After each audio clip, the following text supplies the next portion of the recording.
Bonjour à tous. Et l'Europe dans tout ça? L'Europe, jusqu'à présent en tout cas, c'est un petit peu l'oublié de la pré-campagne présidentielle. Et quand elle est évoquée, ce n'est en général, ou pas toujours, pour en chanter les vertus. Nous avons tenu à combler ce déficit tant il nous paraît important que le destin et l'attractivité de la France soient considérés comme indissociables de ceux de l'Europe. C'est donc le sujet de ce dernier débat, durant lequel nous évoquerons également les élections américaines récentes. Il sera suivi, pour clôturer cette journée, par une intervention de Jean-Claude Trichet, que nous remercions à nouveau de sa présence parmi nous. Je vais laisser la parole à Jean-Pierre Le Tartre, qui va présider cette table ronde pour laquelle il sera entouré de Robert Gogel, PDG d'Integréon et Chief Editor de The State of the European Union, Doris Birkhofer, présidente d'Arconic France, Pierre Dejoux, président de TIS, que je remercie et qui remplace à cette tribune Jacques Gers de Xerox, Dominique Moisy, le célèbre politologue et géopoliticien, Xavier Susterac, président de BASF France et senior vice-président de BASF Europe du Sud, et finalement Stéphane Parisot, rédacteur en chef adjoint des magazines d'Euronews, qui animera le débat. Jean-Pierre, je te laisse la parole. Merci. Merci. Je pense effectivement qu'il était temps qu'on parle d'Europe, parce que d'abord, c'est un sujet dont on parle peu, y compris dans la situation actuelle.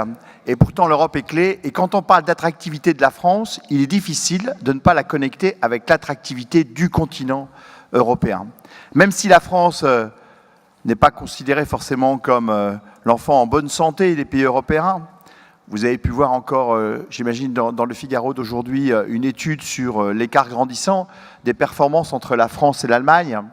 Dans l'étude que nous menons chaque année sur l'attractivité de l'Europe et l'attractivité de la France, on voit les écarts se creuser avec l'Allemagne depuis 10 ans.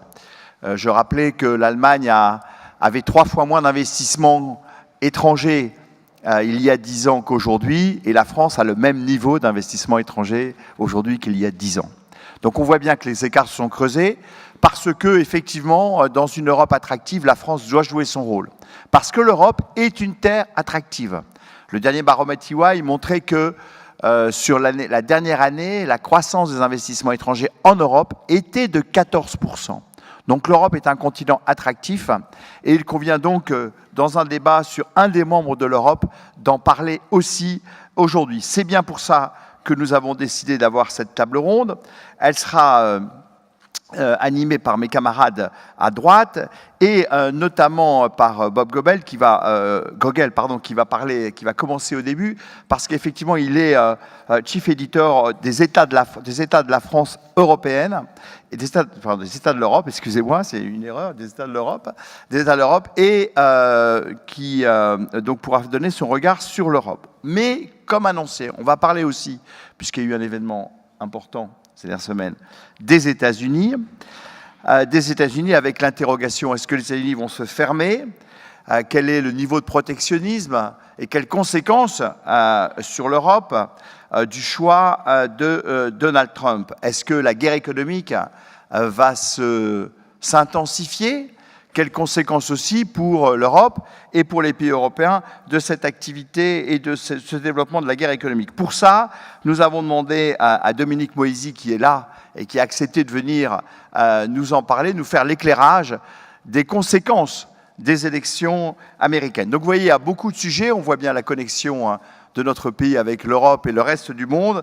Et donc je vais tout de suite céder la parole à Stéphane qui va animer la table ronde. Merci beaucoup Jean-Pierre. Nous vous retrouverons à la fin de cette table ronde où vous aurez le plaisir de conclure avant d'accueillir notre invité d'honneur, que je remercie à mon tour, celui qui présida aux destinées de la Banque Centrale Européenne entre 2003 et 2011, Monsieur Jean-Claude Trichet. C'est donc d'Europe dont nous allons parler. Jean-Pierre, vous l'avez souligné, une Europe en proie à une profonde crise, une crise économique, une crise politique et une crise de ses valeurs qui remettent en cause les fondements même de son unité. Alors comment réenchanter le rêve européen? Comment relancer la machine économique? Comment renouveler le pouvoir d'attraction de l'Europe? Quel avenir après le Brexit? Autant de questions auxquelles nous allons tenter de répondre, mais avant, je vous invite bien sûr à coller un peu plus à l'actualité et à faire un détour par Washington pour aborder l'élection de Donald Trump à la Maison-Blanche et surtout ses conséquences attendues, alors réelles ou fantasmées, les conséquences pour l'Europe, mais aussi pour la France. Ce sera donc notre premier débat conclu par le politologue et géopoliticien Dominique Moisy. Pour aborder ce vaste sujet qui a fait couler beaucoup d'encre dans la bouche des politiques et dans la presse, eh bien, je vais céder la parole à Robert Gogol, qui est américano-français, c'est important, et qui a vécu l'élection de Donald Trump de l'intérieur, puisqu'il était aux États-Unis, là où se trouve le siège de sa société Integrion. Robert, c'est à vous. Merci. Je viens d'arriver de New York. Ça m'a pris 2h30 d'aller de Manhattan à JFK parce que j'étais bloqué devant la tour Trump à New York, qui maintenant est protégée comme lieu spécial de l'État. Et il y avait 300 policiers, ils ne savent pas quoi faire.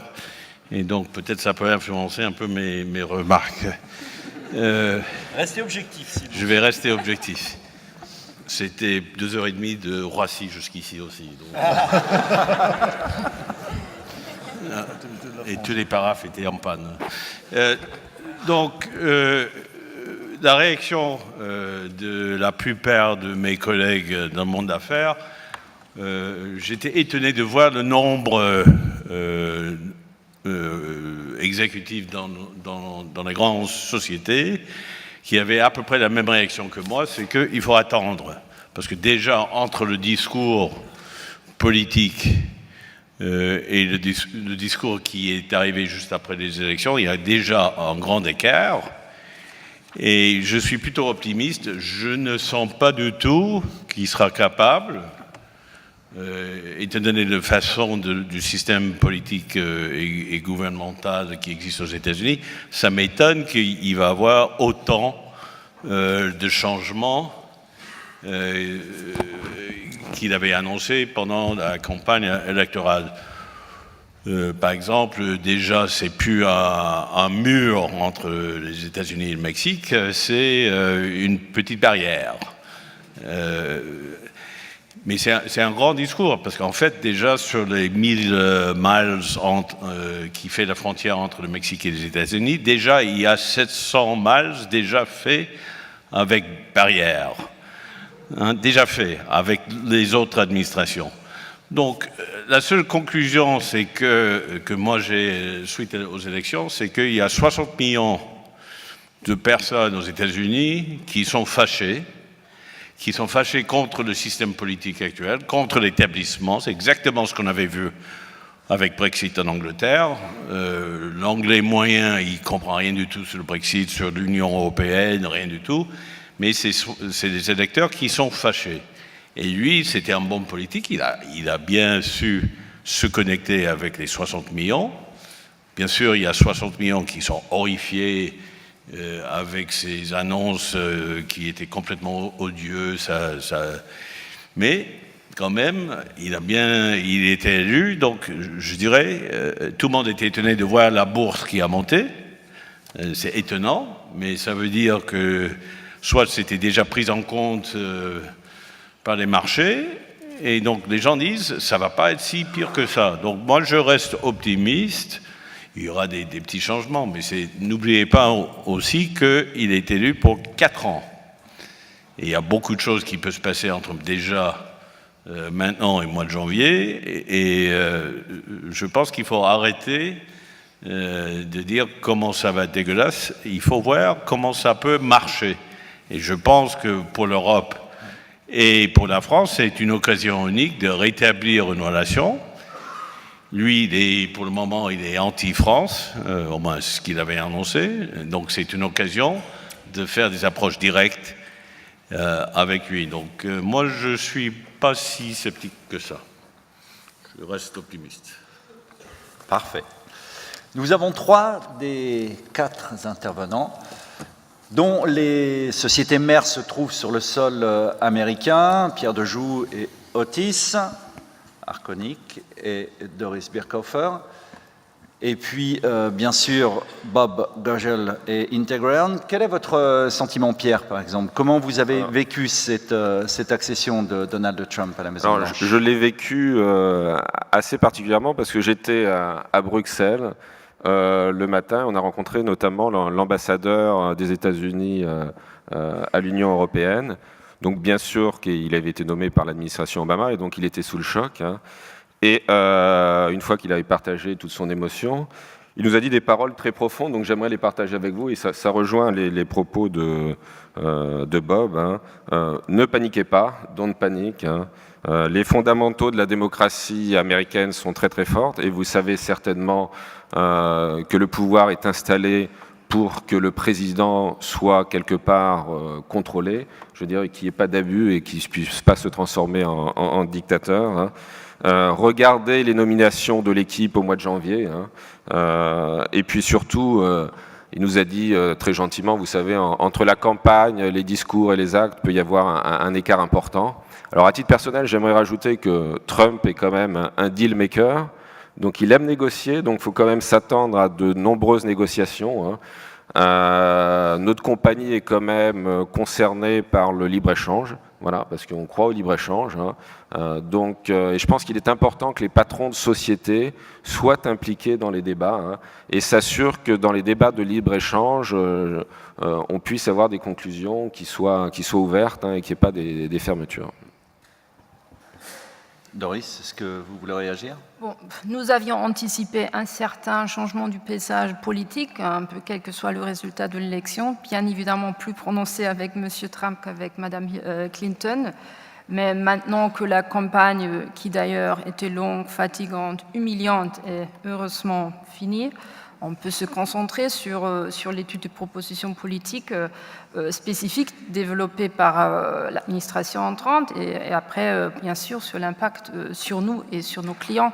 Et nous allons continuer de plaider pour des politiques en faveur de la croissance et en faveur du développement des technologies de pointe et pour nous, surtout, des nouveaux matériaux. Donc, c'est ce qu'on va faire. Merci. Xavier, le siège de BASF est basé en Allemagne, mais c'est le premier groupe chimique mondial. Est-ce que vous craignez une sorte de repli sur soi des États-Unis, un peu de protectionnisme? Pour l'instant, l'approche de beaucoup de groupes internationaux, c'est la même, c'est ce que Bob disait tout à l'heure, c'est wait and see. On verra, on a vu effectivement un certain nombre de propositions inquiétantes dans le programme, et puis 2 jours après l'élection, ça avait déjà changé énormément. Il n'est pas encore en poste, donc on va voir le jour où il rentrera en poste ce qui va encore changer. Je crois qu'on attend de voir. Il y a des phénomènes économiques aux États-Unis qui sont importants. Hein, dans la chimie en particulier, l'influence du prix du gaz de schiste, il y a des choses qui sont importantes pour nous, mais pour l'instant, les aspects électoraux, les aspects politiques, on attend de voir. Alors Christine Lagarde, la patronne du FMI, a souligné dans une interview sur une radio française, c'était il y a 2 jours, les points positifs du programme économique de Donald Trump, notamment une politique de grands investissements avec plusieurs milliards d'investissements sur les années à venir et une politique de croissance inclusive pour ne laisser personne, aucun Américain sur le bord de la route. Comment les grands acteurs économiques aux États-Unis ont vécu cette élection et le fait que Donald Trump soit maintenant à la Maison-Blanche par rapport à son programme économique? Robert? Je pense, comme j'avais dit tout à l'heure, la montée rapide de la bourse reflète un niveau d'optimisme que ça va être bon, théoriquement pour les entreprises, et que tous ces investissements pour refaire l'infrastructure, il faut absolument le faire. Ça fait des années que c'était délaissé complètement. Les autoroutes, les trains, les aéroports et tout ça, on a besoin de reconstruire tout ça. Donc tout ça, à mon avis, va dans le sens positif pour toutes les entreprises. Ça va créer de l'emploi et ça n'a rien à voir avec la globalisation. Je pense qu'il faut pas. Il va bien sûr essayer de négocier avec tout le monde, mais il ne peut pas nier que les États-Unis vivent dans un monde qui est déjà globalisé et que les traités soient ajustés à droite et à gauche. À mon avis, d'ici 4 ans, qu'on va faire le 15e des États de la France, on va voir qu'il n'y a pas grand-chose qui ont changé. Et je ne souhaite surtout pas que la France utilise l'élection de Trump comme excuse de ne rien faire pendant 4 ans. On vous donne rendez-vous dans 4 ans, alors, Robert, sans problème. Pierre, vous étiez donc à Bruxelles pendant l'élection. À votre avis, comment on pourrait expliquer ce Trump bashing, que ce soit au niveau des politiques européens, globalement, à part quelques-uns, et au niveau de la presse européenne et française en particulier? Alors, je ne parlerai pas forcément sur le Trump bashing. Hein. Par contre, ce qui m'a frappé dans les discussions qu'on pouvait avoir au niveau de Bruxelles, c'est la prise de conscience que, et aussi bien au niveau des commissaires européens que des différents ambassadeurs, c'est quelque part, on avait peut-être loupé quelque chose au niveau des classes moyennes. Juste pour partager une expérience, ayant vécu en Asie pendant quelques années, l'Asie est plus complexe que l'Europe et les États-Unis en matière politique. Par contre, les classes moyennes se développent. Voilà. Et je pense que de voir des ambassadeurs, alors c'est tout ça en off bien sûr, et des commissaires qui disent quelque part, il faut qu'on se repositionne, je pense que c'est un message qui est un message fort. Hein. Certains ont reparlé de redistribution de richesses. Hein. Alors en tant que Français, je m'attendais à des nouvelles taxes. Là, c'était un Allemand. Donc, pour cet ambassadeur allemand, la redistribution de richesses, c'est d'investir dans l'éducation et d'investir dans les sciences. Donc, je pense qu'il y a besoin d'avoir de nouvelles réflexions. Hein. Après, je ne me positionne pas du tout au niveau politique, mais au niveau économique, je pense qu'il y a besoin d'ouvrir des nouvelles réflexions et il y a besoin de se réformer. Après, j'en parlerai un peu plus lors du Brexit, hein. Mais il y a une véritable opportunité de se réformer. En tout cas, un des points, c'était de dire, si on ne se réforme pas maintenant, il y a Trump, il y a le Brexit, l'Europe peut éclater. Donc vous aviez des gens qui vous disaient, d'anciens commissaires qui vous disaient, il ne faut pas louper cette opportunité, il y a besoin de se réformer de façon profonde. Donc moi, c'est ce que j'ai retenu de ce voyage. Donc vous pensez, vous aussi les uns les autres, que les dirigeants européens ont véritablement des leçons à tirer de l'accession de Trump à la Maison-Blanche? Jean-Pierre? Oui, moi je suis assez persuadé aussi quand on écoute nos amis américains qu'au fond sur le plan économique c'est quand même un républicain qui avait un programme libéral, c'est pas Marine Le Pen, hein, c'est un des deux grands partis, il est issu d'un des deux grands partis qui gouvernent ce pays depuis très longtemps. Non, les conséquences c'est pour nous. C'est qu'est-ce qu'on fait nous pour se défendre dans le concert mondial dont la concurrence va s'intensifier, le chacun pour soi va s'intensifier. Qu'est-ce qu'on va peser dans les organisations internationales pour éviter des dérives ou des règles qui seront en notre défaveur? Quel est notre rôle dans la régulation mondiale? Et notre rôle dans la régulation mondiale ou les organisations internationales, c'est pas que la France, c'est forcément l'Europe. La France ne pèse pas dans la négociation mondiale si elle n'est pas dans l'Europe. Et donc, effectivement, la version optimiste du scénario, c'est effectivement que l'Europe se renforce parce qu'il va bien falloir négocier, que notre intérêt vital de chacun des pays européens, ça va être de peser face aux États-Unis et face aussi à l'Angleterre, qui ne manquera pas aussi d'essayer de faire du chacun pour soi et de faire que les règles et que la régulation soient plutôt en leur faveur. Donc c'est ça le point important. Bien, le timing est plutôt serré si nous voulons donner la parole à Monsieur Trichet à 17h comme prévu. Dominique Moisy, vous êtes politologue et géopoliticien et je vous invite s'il vous plaît à rejoindre la tribune pour nous livrer vos réflexions sur l'élection de Donald Trump.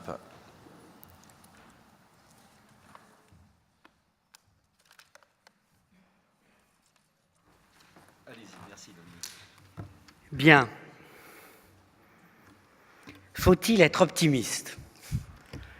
Si l'on en croit le panel, il ne faut pas être inquiet en tout cas. Je dirais l'inverse.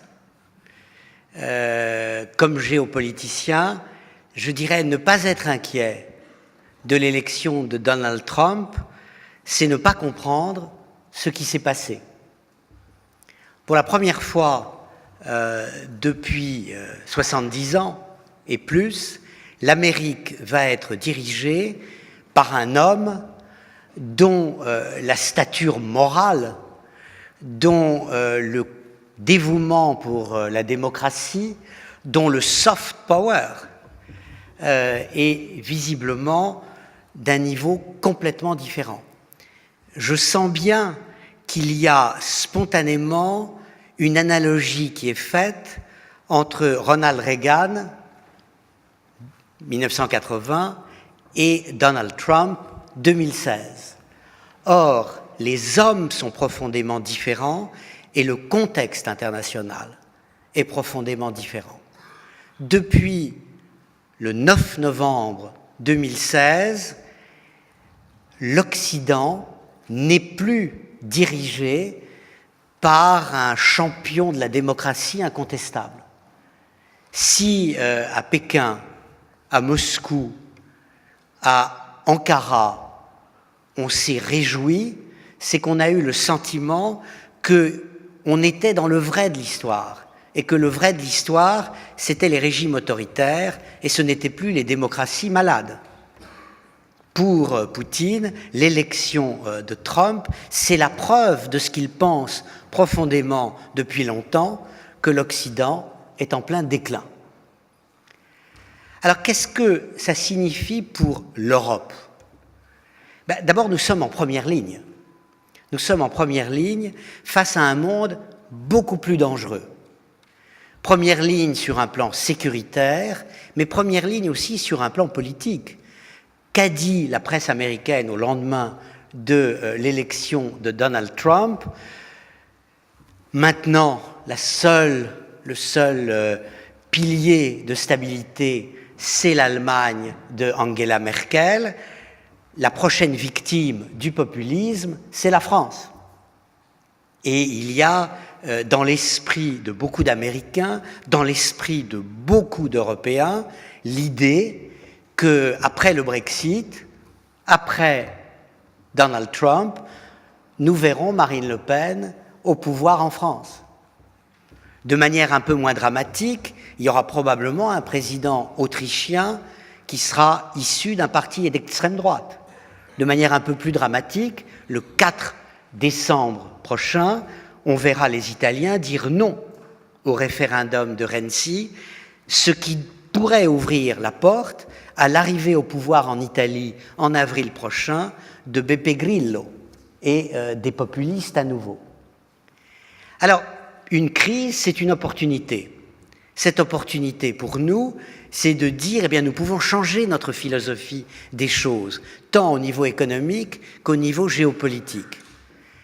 L'Amérique n'est plus l'Amérique, la Russie sort renforcée, la Chine encore plus ambitieuse. Il faut absolument créer une défense européenne. Et il faut oublier les limites budgétaires que nous nous sommes fixées. Si la dette dépasse les 3%, ce n'est pas grave si c'est au nom d'un effort européen en matière de sécurité qui montre à Donald Trump, qui nous l'a demandé, l'OTAN n'existe que si vous payez pour vos défenses, à Poutine qui se sent porté par le vent de l'histoire, que l'Europe s'est réveillée. Et en réalité, je crois que l'élection de Donald Trump met la France, pour la première fois depuis très longtemps, au cœur du calendrier historique. En mai prochain, nous avons la possibilité, pour la première fois depuis toute une série de consultations, de démontrer que le populisme n'est pas irrésistible. Et j'écoutais les 4 candidats principaux de la droite parler tout à l'heure de l'attractivité de la France, et ils le faisaient tous très bien. Il me semblait que le critère décisif dans le choix de l'homme ou de la femme qui deviendra président de la République en mai, c'est quelle est la personne qui peut résister le mieux aux sirènes du populisme. C'est cette personne que nous devons choisir, et c'est pour cette raison que nous devons la choisir. Alors, en conclusion, parce que je sais que je ne veux pas être trop long, je dirais deux choses. Je crois qu'il faut quand même percevoir l'importance symbolique et sans doute réelle de ce qui s'est passé le 8 novembre 2016. Ne nous rassurons pas à bon compte. Certes, sans doute, au début, tout ira bien. Investissement, croissance, détente avec la Russie. Mais détente avec la Russie dans des conditions, en réalité, très déséquilibrées. On voit déjà les plans qui circulent. Que dit Donald Trump? En gros, je vous donne tout. La Crimée, Bachar el-Assad en Syrie, l'abandon des sanctions, pourvu que vous paraissiez au moins relativement gentil. Ce n'est pas une base de négociation. Car nous sommes prêts, en réalité, à négocier sur des bases. Il y a déjà des cartes qui circulent sur l'avenir de la Syrie qui montrent à quel point le problème ne sera pas réglé. Vous avez une division de la Syrie sur laquelle les Américains et les Russes pourraient s'entendre. Il y aurait le régime alaouite de Bachar el-Assad qui garderait, bien entendu, Damas, la côte et sans doute Alep. Il y aurait une petite république autonome kurde. Il y aurait au nord, pour satisfaire la Turquie, une zone qui sera quand même plus ou moins sous contrôle turc. Et puis au milieu de tout ça, un désert pour les sunnites. Ce qui veut dire que le problème ne sera en rien réglé. Le califat aura échoué, mais il redeviendra l'équivalent de ce qu'était Al-Qaïda. Donc en fait, il y a un élément d'accord en route sur des bases qui sont profondément déstabilisantes à terme. Nous ne devons pas nous rassurer légèrement. Notre optimisme, si je peux le comprendre, est, je crois, profondément dangereux par rapport à la réalité des faits. Non, je crois qu'il faut s'inquiéter, il faut être ouvert, il faut attendre du pragmatisme du président des États-Unis, il faut négocier, bien évidemment, avec lui. Mais sur ce point, comme sur d'autres, le discours qui me paraît le plus opportun est celui d'Angela Merkel. Elle rappelle à Donald Trump ce que sont les valeurs fondamentales de l'Europe et que c'est à partir de ces valeurs qu'on établira un dialogue avec l'Amérique de Donald Trump. Ne vendons pas nos valeurs, ne cédons pas. Pour des raisons bizarres, aujourd'hui, l'Europe se trouve en situation historique de se défendre elle-même et de défendre la cause de la démocratie.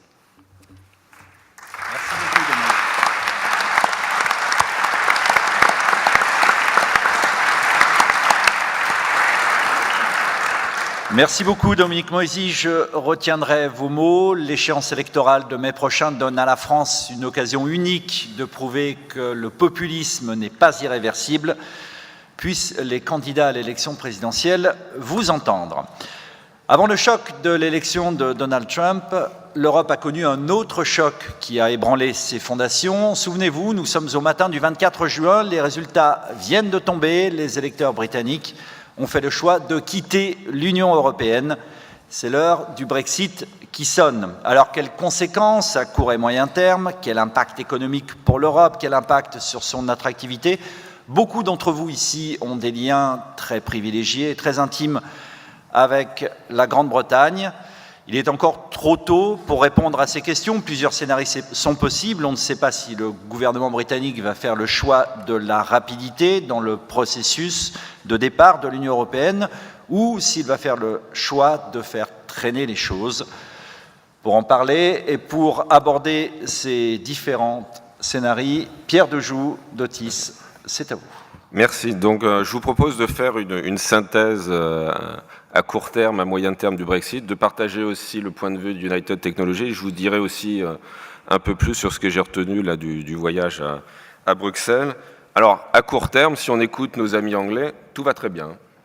Tout va très bien. Vous rencontrez un Anglais, il dit alors le Brexit, tout est parfait. D'ailleurs, le Figaro titrait « L'économie britannique, le Brexit déjoue tous les pronostics. Pas de Big Bang économique, un chômage historiquement bas, une activité hôtelière au beau fixe. » Ensuite, vous avez le chef économiste d'UPB, Patrick Gaudry, qui mentionnait « Nos échanges avec les équipes dirigeantes d'entreprises nous indiquent qu'à court terme, elles estiment l'impact du Brexit assez faible sur le comportement des sociétés. » Le Wall Street Journal souligne que les marchés ont vite récupéré après le choc du Brexit qui n'avait pas été anticipé. La confiance des ménages atteint son niveau le plus haut depuis février 2013. Je pourrais en rajouter, à court terme, à part les gens de la City, pas d'inquiétude, et je vous invite à discuter avec vos amis anglais, ils vous parleront que du court terme. Alors, par contre, si on regarde à moyen terme, les opinions sont beaucoup plus partagées, hein. Notamment, il y a le patron d'EasyJet qui commence à s'inquiéter des coûts d'importation, hein. Vous avez certainement aussi suivi l'épisode de Carlos Ghosn, PDG de Nissan, qui négociait l'extension de l'usine de Sunderland. Au préalable, il a dit « Je ne peux pas m'engager tant que je n'ai pas des engagements, des gages sur l'augmentation des taxes de 10%. » Il est allé en Angleterre. Il a confirmé l'extension. On ne sait pas ce qui s'est dit. En tout cas, ça fait beaucoup parler. De façon intéressante, au G20, les Japonais qui ont des cultures à moyen terme s'inquiètent, se sont officiellement inquiétés des 140 000 emplois au Royaume-Uni et réévaluent leur activité. Les fusions-acquisitions ont marqué un coup d'arrêt. Il y a de nombreux secteurs qui commencent à avoir des difficultés à recruter en raison du climat d'instabilité. Et puis le président de l'association bancaire britannique, Anthony Brown, mentionne que les banques ont déjà le doigt sur le bouton de la relocalisation. Donc, en somme, tous les investisseurs à moyen terme sont beaucoup plus prudents et observent avec grande attention les conditions du Brexit. Et tout se joue sur les conditions du Brexit. Il y a une incertitude qui est créée en matière d'investissement et d'attractivité. D'ailleurs, le Figaro titrait ce lundi « Le Brexit menace déjà l'attractivité du Royaume-Uni ». Et vous savez, il y a deux scénarios, le soft et le hard Brexit, donc je ne reviendrai pas dans le détail. Mais globalement, le soft Brexit, c'est l'accès au marché unique contre la libre circulation des biens. Et de façon intéressante, en parallèle, vous avez des pays comme l'Australie, l'Inde, le Mexique, la Corée du Sud et Singapour qui annoncent officiellement qu'ils sont disposés à négocier des accords avec le Royaume-Uni. Ils se rencontrent, alors sachant que le Royaume-Uni, pour l'instant, n'est pas autorisé, habilité à négocier, parce que c'est une prérogative de la Commission européenne. Et puis Theresa May, pour mettre la pression, qui se positionne en disant clairement qu'elle souhaite que le Royaume-Uni soit le futur champion du libre-échange. Alors, si on regarde quelles sont les postures des négociateurs, vous avez en bon négociateur le Royaume-Uni qui commence à refuser les conditions préalables de libre circulation des citoyens européens et qui se positionne pour négocier un accord de libre-échange sur mesure. Et je peux vous dire qu'ils commencent à avoir des analyses sectorielles, donc ils regardent secteur par secteur ce qui peut se passer. Donc idéalement, ils souhaiteraient négocier une vingtaine de secteurs, des deals particuliers. Voilà, donc en tout cas, c'est leur approche. Et d'un autre côté, vous avez la Commission européenne qui prend des positions fermes, bien sûr, pour éviter tout précédent, et qui ne peut accepter les conditions d'accès au marché unique s'il n'y a pas une libre circulation des personnes et des travailleurs. Donc, on peut quand même considérer que le scénario de hard Brexit, qui est d'ailleurs très compliqué techniquement, parce que vous avez les 2 années, et ensuite, à la fin des 2 années, vous pouvez avoir une période de transition, donc ça peut être extrêmement compliqué. Alors, si je me place du point de vue de United Technologies, alors on est un peu comme les Japonais, on a des cycles longs. Pourquoi? Parce qu'on est lié au cycle du bâtiment avec Otis, Carrier et Chubb, et aussi de l'aéronautique avec Pratt & Whitney et RATIFIJAC, par exemple. Et donc, on regarde avec attention les conditions de transition. Notre PDG monte au créneau, il s'est exprimé, il a écrit à Donald Trump, il a écrit au niveau du Brexit, et donc je pense qu'il est de plus en plus important que les patrons, quel que soit leur niveau, se positionnent, parce que les conséquences ne sont pas neutres. Et notre message principal, c'est qu'on souhaite, il est très simple, on souhaite la libre circulation des produits, la libre circulation des personnes, voilà. Mais on pense aussi qu'il est important que les entreprises pèsent dans ces négociations. Si on ne dit rien, ça sera des négociations politiques et on ne sait pas quelles seront les conséquences. Alors, juste pour compléter avec d'autres feedbacks de Bruxelles, donc on a eu la chance de pouvoir, avec la Chambre américaine de commerce, qui représente 4,3 millions d'emplois en Europe, de rencontrer les deux parties. Hein. Et la conclusion, c'est qu'on peut s'attendre à des conditions difficiles, mais on peut aussi percevoir des inquiétudes réelles et sincères et la volonté de bien faire. J'ai aussi perçu une évolution de la pensée. Il y a certains leaders qui disent, alors c'est plutôt d'anciens commissaires, hein, peut-être qu'il aurait fallu écouter les demandes de flexibilité de M. Cameron et en profiter pour réformer l'Europe. Hein.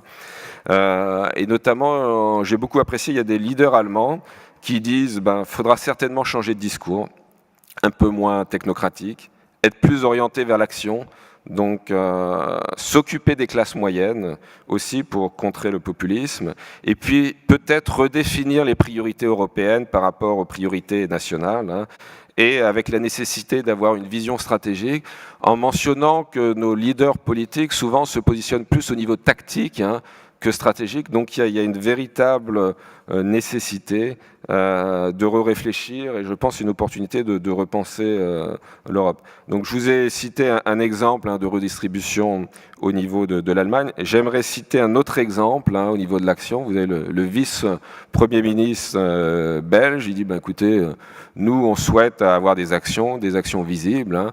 Donc là ça concerne la mise en place de la 5G. Donc il dit voilà, plutôt que de faire des tas d'études et puis après de négocier au niveau administratif, faisons une MVP, Minimum Valuable Project. Donc donnons la 5G à une compagnie. Ceci étant, on fait des tests et on demande des contreparties, c'est des partenariats avec les universités, des partenariats avec les autorités des télécoms, et apprenons et faisons-le savoir. Voilà, prenons des exemples concrets, voilà, plutôt que d'avoir des grands discours qui soient des discours technocratiques. Voilà, donc alors après, si on se pose la question de est-ce qu'il y a des opportunités pour la France, on l'a mentionné, mais je dirais, est-ce que c'est la vraie question à l'heure actuelle ?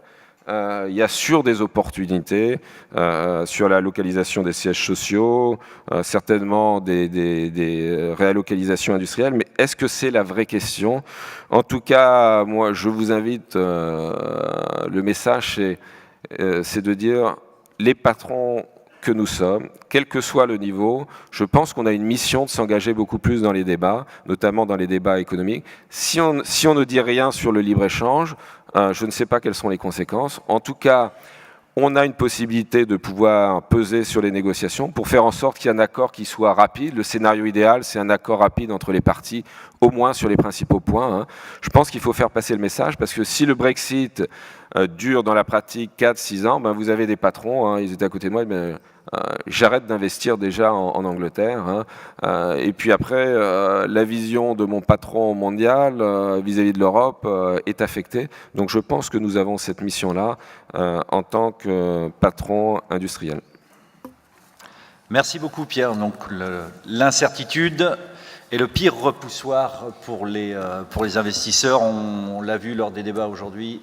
Que ce soit concernant la France, concernant l'Europe ou donc concernant la Grande-Bretagne. Jean-Pierre, comment a-t-on analysé le Brexit vu de chez Ernst & Young ? J'ai beaucoup discuté avec mon camarade anglais qui dirige EY au UK. Ça a été quand même un vrai choc, hein, un très très gros choc. Ils ne s'y attendaient pas du tout, même si... en fin de compte, on voit que certains acteurs économiques, il faut se dire les choses comme elles sont, ont joué le Brexit.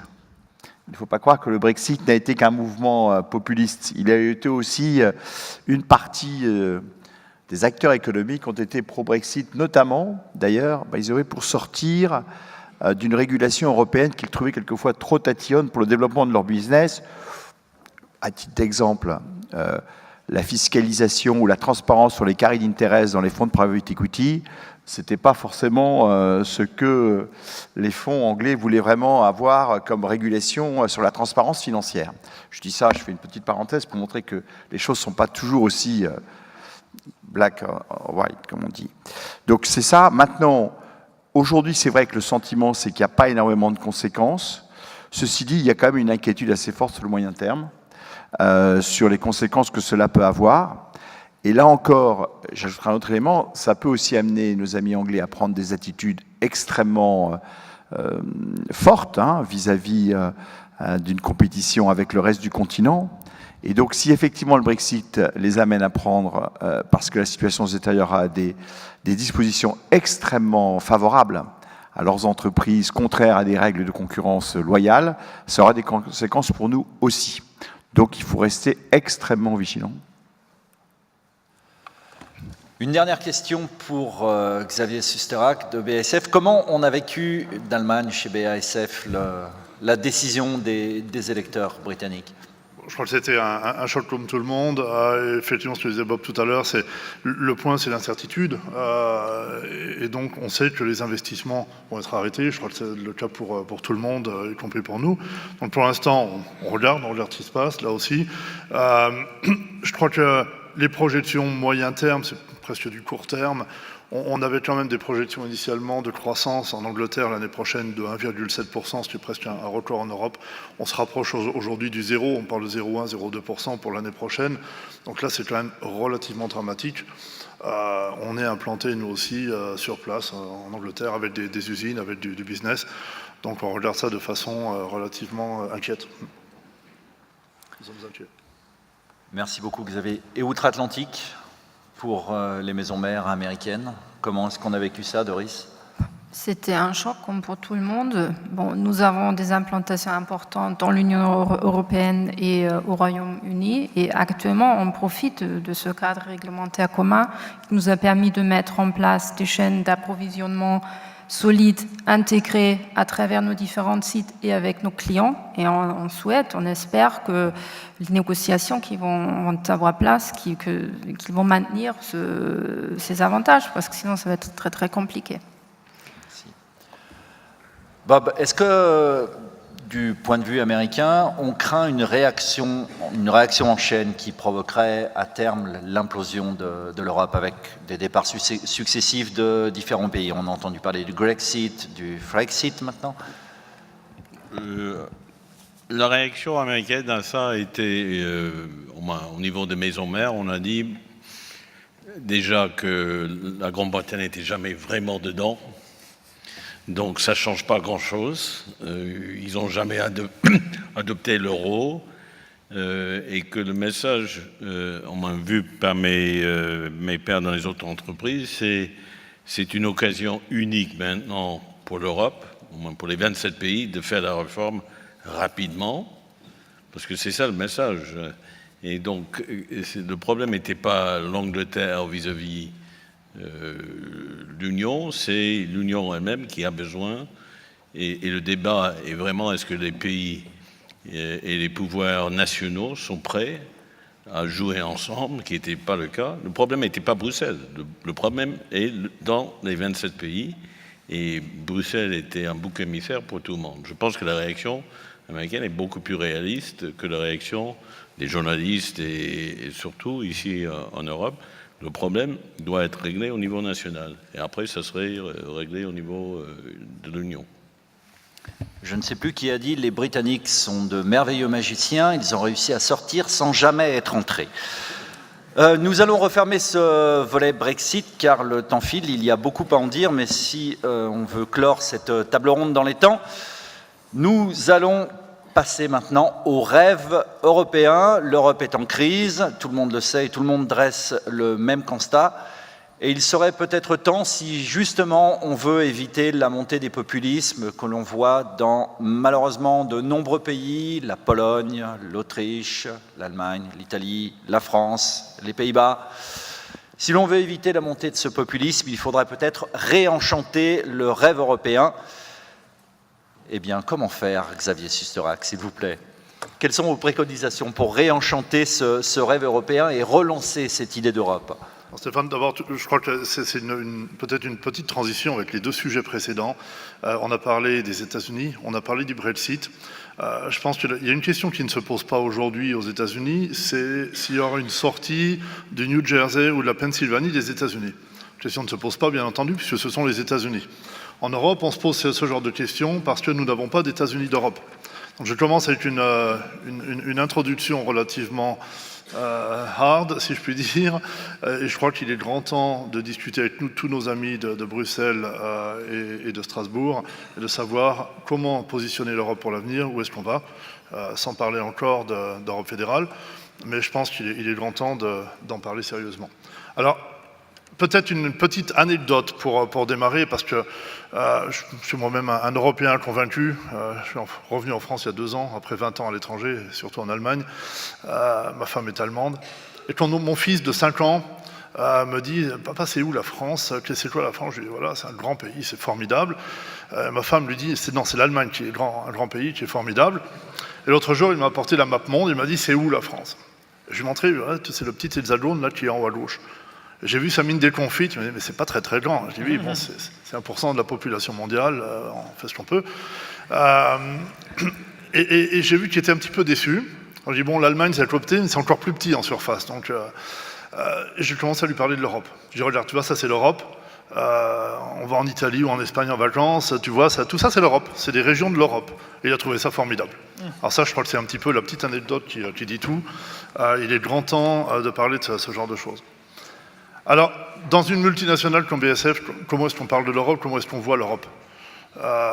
Pour nous, les divisions opérationnelles, les business units, comme on les appelle, considèrent l'Europe et très peu les pays. On a des pays par nécessité, pour des raisons légales, sociales. Mais le business se fait au niveau de l'Europe. Et quand on dit l'Europe, c'est pas l'Europe des 6, des 12, l'eurozone des 19, l'Europe des 27 ou des 28, c'est pas ça, c'est l'Europe des, je crois, 120 à peu près, parce que pour nous, l'Europe va de Vladivostok au Cap, c'est quand même une grande Europe déjà.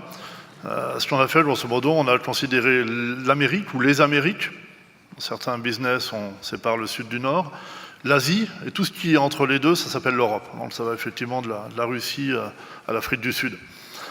C'est une très très grande Europe, c'est comme ça qu'on fonctionne. Donc les barrières ont déjà été retirées il y a longtemps. Par contre, quand on pose la question au groupe, comment est-ce qu'on voit l'Europe de l'Ouest dans les années à venir? L'Europe de l'Ouest, c'est quelque chose qui n'est pas toujours très très passionnant, c'est un peu difficile, c'est très compliqué. Et puis on voit une croissance qui oscillera quelque part entre 0 et 2% dans les années à venir. Voilà, c'est un petit peu le message, la version courte. Par contre, effectivement, il y a l'Asie qui continue à avoir de la croissance, moins qu'avant, mais malgré tout encore pas mal de croissance. Il y a les États-Unis qui fonctionnent relativement bien. Et la question qui se pose, c'est pas est-ce qu'on va investir en France, en Italie, en Espagne, c'est d'abord est-ce qu'on va investir en Europe. C'est la première question qu'il faut poser. Et puis en même temps, il se passe quelque chose, il y a le ralentissement des pays émergents. On a parlé des BRIC pendant des années. On parle beaucoup moins du B et du R de BRIC, il ne reste plus que le HIC aujourd'hui. Et donc, on se dit que finalement, dans l'Europe des 28, avec nos 15 000 milliards de PIB, 1,5% de croissance, c'est pas si mal. Ou sur l'eurozone, 10 000 milliards, 1,5%, ça fait 150 milliards par an. Finalement, c'est peut-être pas idiot. Donc voilà un petit peu notre perception. Il y a un problème de perception en Europe, de mon point de vue, un problème de compréhension. Quand on demande aux jeunes qu'est-ce que c'est que l'Europe, il y a les plus anciens qui leur racontent un petit peu, il y a toute une histoire. On va vous parler de Jean Monnet, de Robert Schuman, de l'embrassade entre Konrad Adenauer et le général de Gaulle. Et on voit les jeunes qui disent, bon, c'est bien, c'est formidable, mais pour eux, c'est un acquis. La paix en Europe est acquise, même si elle n'est pas forcément. Ce qui les intéresse, c'est où est-ce qu'on va, comment fonctionnent les institutions, parce que ça, c'est pas très très clair pour nous, que ce soit le Parlement, la Commission, le Conseil. Et puis, où va-t-on? Où est la vision européenne et à quoi doit ressembler l'Europe dans 10 ans, dans 20 ans? C'est un petit peu la question qui nous est posée. Et on voit un désintérêt aujourd'hui, chez les jeunes en particulier, on voit tous les jours, du monde politique national. Et la question que je pose, c'est est-ce que ce n'est pas finalement une fenêtre de tir, une fenêtre d'opportunité, comme on dit en anglais, pour offrir un rêve européen et une vision européenne aux jeunes Européens? Et donc ça, je crois qu'il faut se poser la question très très vite. Comment faire justement pour offrir cette vision, ou une nouvelle vision à cette Europe? Déjà, les jeunes sont d'Européens. Il y a encore des soucis de langue. Quand on passe les frontières, du point de vue administratif, c'est beaucoup plus complexe qu'on ne le pense. Je citerai Madame Kramp-Karrenbauer, qui est la ministre-présidente de la SAR, qui a dit « l'Europe, c'est un patchwork ». J'ai beaucoup apprécié cette phrase. Elle dit « la beauté d'un patchwork, c'est la diversité des couleurs ». Ça, nous avons, il n'y a pas de doute. Mais c'est la solidité des coutures. Et en SAR, elle est bien placée pour parler de la solidité de la couture. Donc je trouve, voilà, c'est un petit peu ça la définition. Donc là, il y a du travail à faire. Il y a beaucoup plus d'échanges, de connaissances de l'autre, connaissances des langues et d'échanges internationaux. Visiblement, les coutures sont un peu en train de lâcher, effectivement. On va livrer du fil nylon, on sait faire ça très bien. Alors, je pense que nous avons des atouts indéniables en Europe. On a parlé beaucoup aujourd'hui, infrastructure, taille du marché, 500 millions d'Européens, innovation, on a parlé beaucoup d'innovation, et là il n'y a absolument aucun doute, on en reparlera tout à l'heure.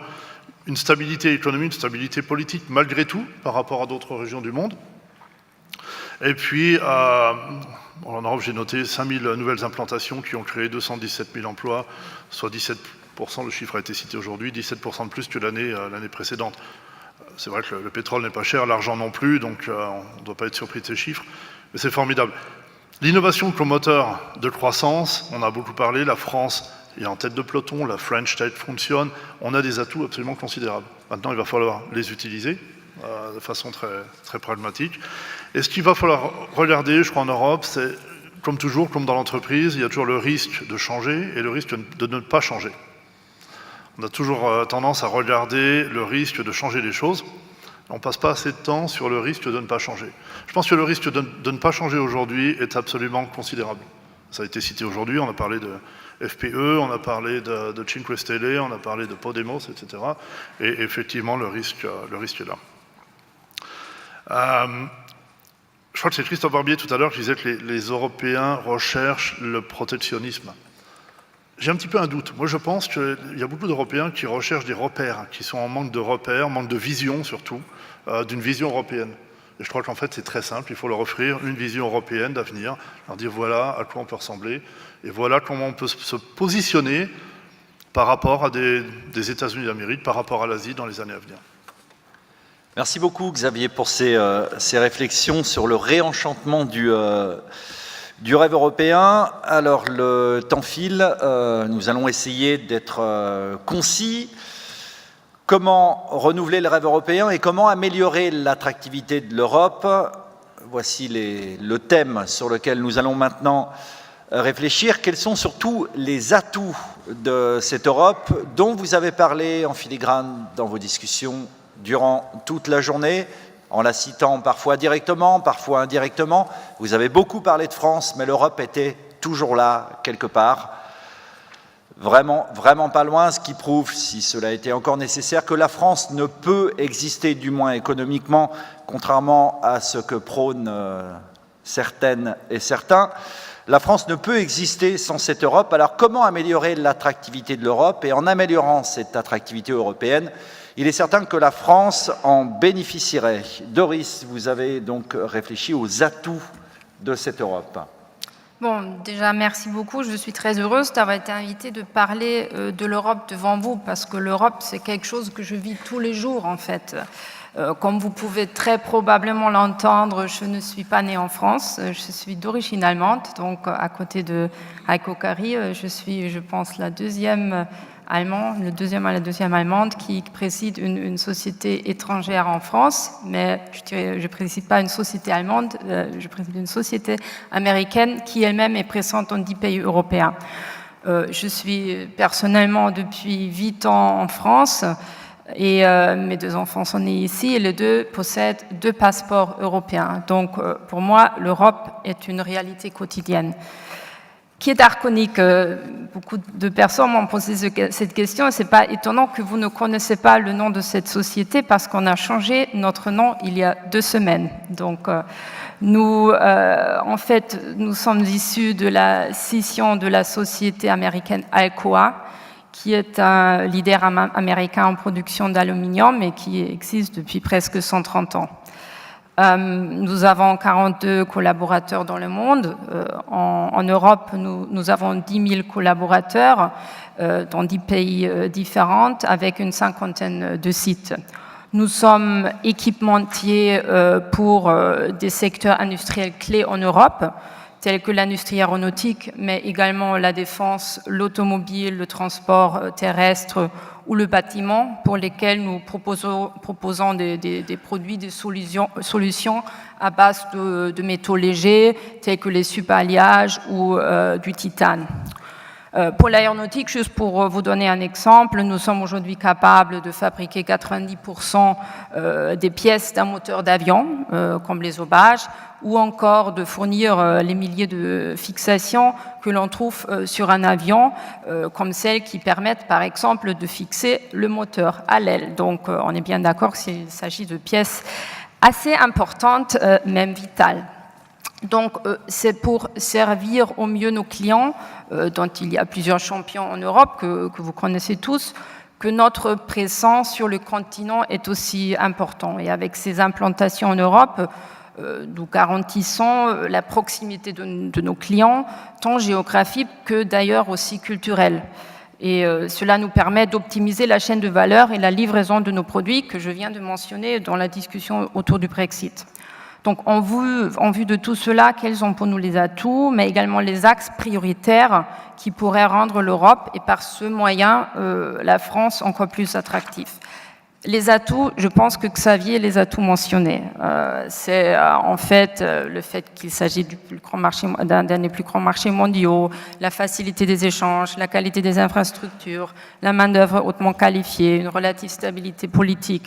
Donc pour nous, il existe au niveau européen vraiment 3 axes clés d'attractivité et de compétitivité.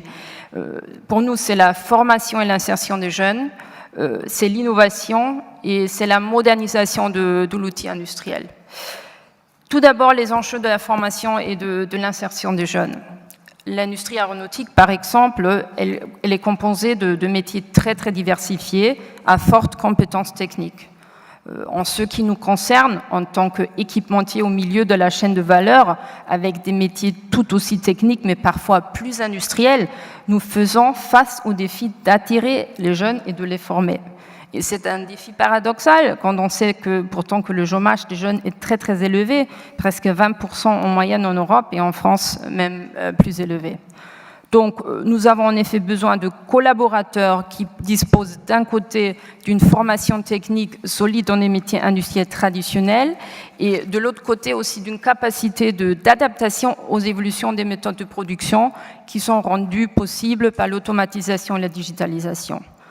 On estime que d'ici 5 à 10 ans, pour faire face à cette évolution, le niveau moyen de nos ouvriers, qui est aujourd'hui CAP Bac Pro, devra se situer demain pour certains métiers, comme par exemple les usineurs, à un niveau Bac plus 2. Un défi supplémentaire, c'est que sur certains de nos métiers, surtout les métiers traditionnels, nous sommes confrontés à des difficultés de recrutement énormes.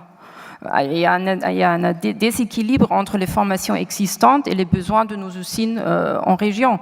Dans certains cas, il n'existe pratiquement plus de formation en France, par exemple pour devenir forgeron industriel ou chaudronnier.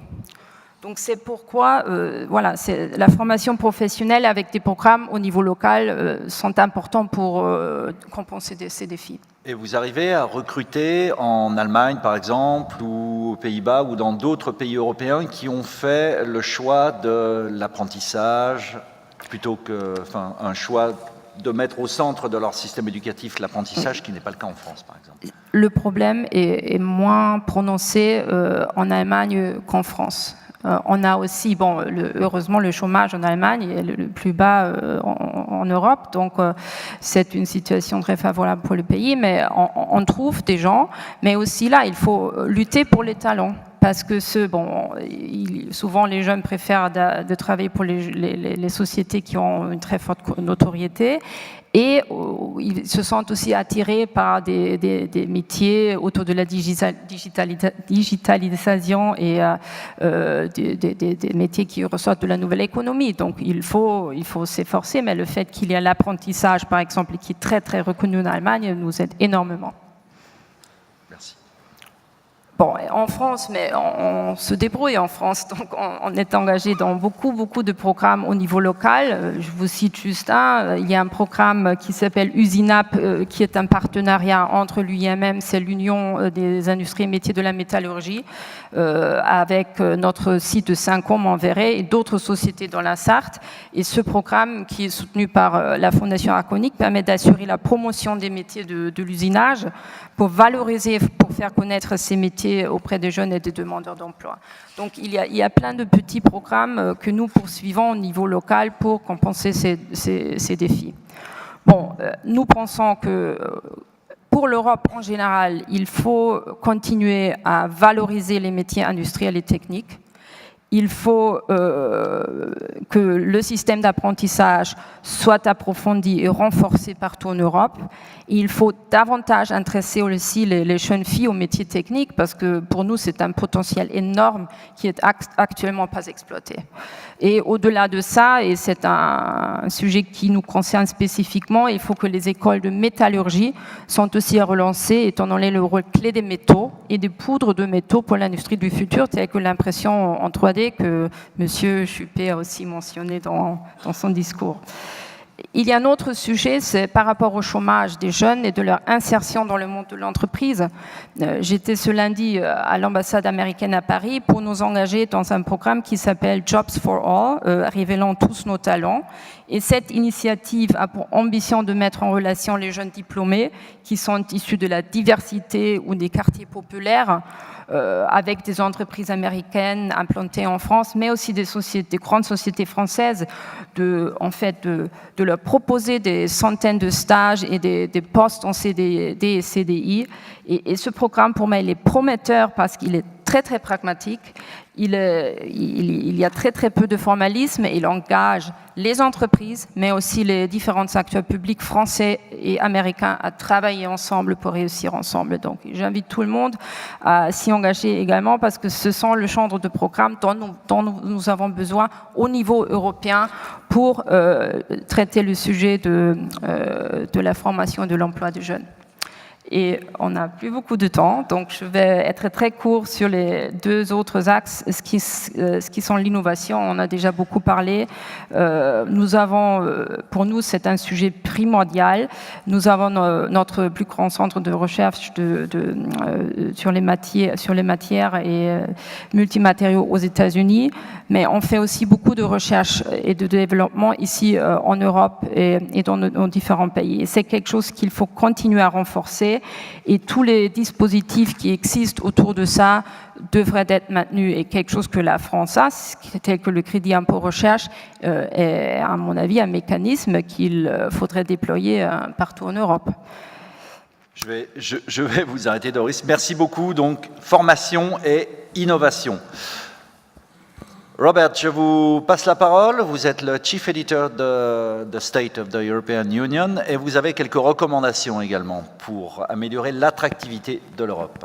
Absolument. Rapidement, s'il vous plaît, parce que le temps file très vite. Ça fait 6 ans que The State of the European se réunit à Bruxelles.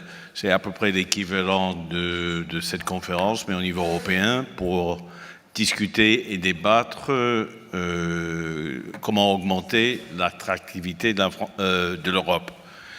C'est pas étonnant qu'on avait 6 recommandations qui rejoignent beaucoup de ce qui était discuté aujourd'hui. C'est augmenter l'innovation, développer les talents, améliorer la productivité et leur donner un peu plus de punch à tout ce qui est digital et surtout corriger les perceptions de l'Europe avec un programme de marketing. La seule chose que j'ai envie de dire, c'est pendant 6 ans, on a invité la Commission européenne en disant cher commissaire, nous, les patrons d'entreprise, c'est des sujets que nous, on débat tous les jours dans nos entreprises avec des sièges aux États-Unis et ailleurs, que ce soit un problème de marketing, gestion de budget, gestion de crise, augmenter l'innovation. On vous met à titre gracieux le temps de 50 PDG d'entreprises pour vous aider. On n'est pas politique, mais je pense qu'on peut aider l'Union européenne avec l'expertise collective de tous ces PDG. Et systématiquement, il y avait un refus de Bruxelles d'accepter l'aide. Et donc ma conclusion, c'est qu'il faut trouver un moyen que Bruxelles, surtout, arrête de faire de bashing des entreprises, parce que si ça continue, on ne sera jamais capable de changer d'abord la perception des entreprises, mais aussi d'augmenter l'attractivité de l'Europe.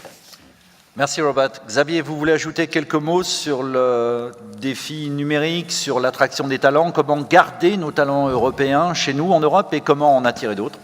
En 2 minutes, en 2 minutes, vraiment. Alors, le défi numérique, on ne va pas en parler beaucoup parce qu'on en a parlé pratiquement toute la journée. L'avantage de la France dans ce domaine, on a parlé de Las Vegas, du Consumer Electronics Show, très impressionnant.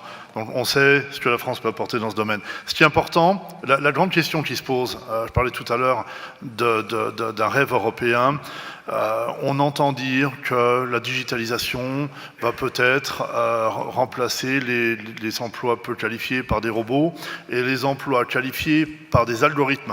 Alors, quand on entend ça, et qu'on entend les 4 candidats précédemment promettant le plein emploi, il faut se poser la question, comment est-ce que ça va fonctionner ?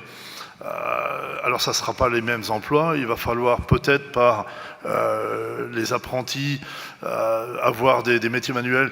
Quand on a besoin d'un électricien concrètement ou d'un plombier à Paris, qu'on n'attende pas 15 jours, il y a certainement des choses à faire dans ce domaine et créer des nouveaux emplois. On sait qu'il y a des possibilités aujourd'hui pour remplir les conditions un petit peu de la COP21, pour isoler mieux les maisons, pour faire des tas de choses.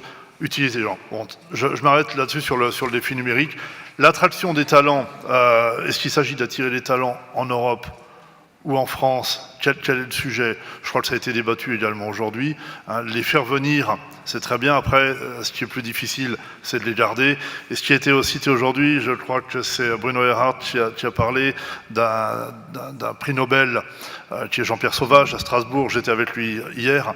J'étais avec 200, là on parle de talent, avec 200 élèves ingénieurs et doctorants dans la chimie, avec 34 nationalités différentes.